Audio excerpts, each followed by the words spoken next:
Þá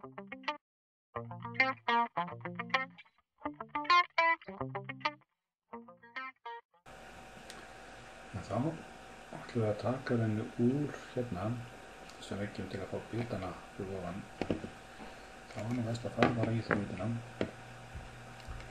Það er ágætt að æfa sig í þessu næst sem notar þetta oft. Þó svo við ætlum ekki að nota þetta, við ætlum að gera aðra aðferð sinni. Þannig ég ætlum að teikna hérna bara vel út fyrir. Svo ætlum ég að teikna hérna þessari hérna. Og bara vel út til hérna. Og ég ætla að segja hérna að base offset út frá fyrstu hæð eigi að vera 0 og heildarhæðin eigi að vera 2400. Og þetta ætti að vera, getur málað, eftir svona ég mála gott. Það ekki, þannig ég verð að velja þetta gat hérna og segja 0 og 2400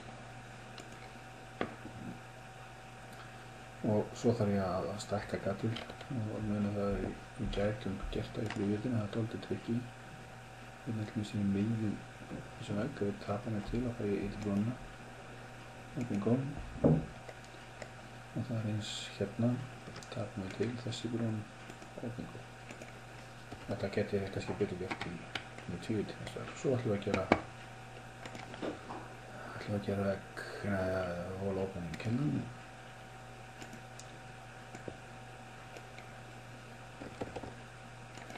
Og 0 á 2500 og var það 2400.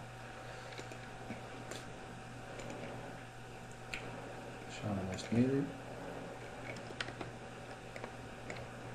2400.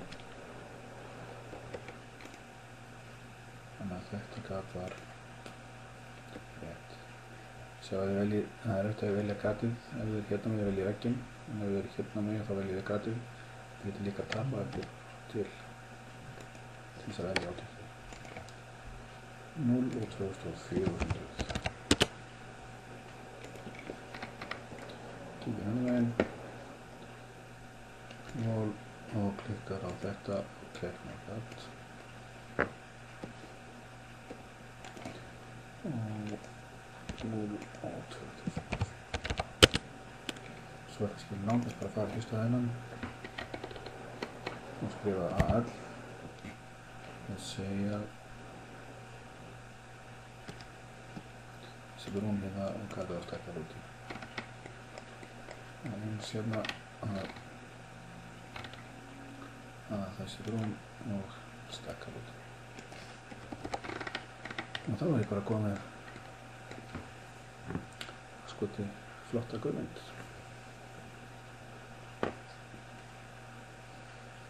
Og búinn að laga þessa skipun sem riggar þessu upp að skella sér í gat en sem kemur kannski í ljós seinna að þið viljið fá punktalínu til þess að sýna bitan fyrir ofan þá er þetta ekki góð leið. En ég gefa það bara seinna í annarri glæru. Það væri margt af þessu. Því að þetta er kannski sem það fyrsta sem hann dettur í hug og kannski fljótlegasta leiðin. En hitt er svona kannski meira ítrun af því sem það er nokkuð til. Já, þetta er það bara flott.